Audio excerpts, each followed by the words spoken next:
El centre de vacunació Covid de Roses ha obert les seves portes per primer cop aquesta tarda per seguir amb la vacunació de les persones menors de 79 anys. Aquest dimecres s'han vacunat unes 135 persones amb la previsió de vacunar-ne 300 més entre aquest dijous i divendres. El ritme que es segueixi dependrà de la quantitat de vacunes que arribin a la població. Avui només hi havia un equip d'infermeria del CAP administrant les vacunes, però la previsió és arribar a les 500 persones vacunades per dia amb 3 equips d'infermeria i el centre a ple rendiment.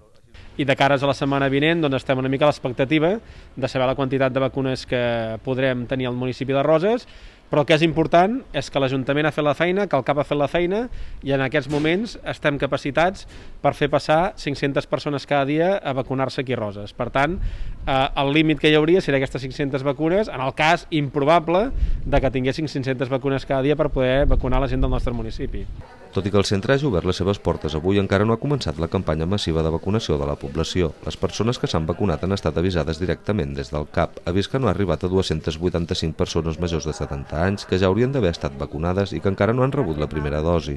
Això pot ser perquè tenen un telèfon antic i per tant no han renovat la seva manera de contacte o perquè simplement molta gent gran, quan la truques, no agafa el telèfon si no coneix el número. Per tant, el que sí que fem aquí és una petició tant a la gent gran com als fills que puguin veure aquesta notícia,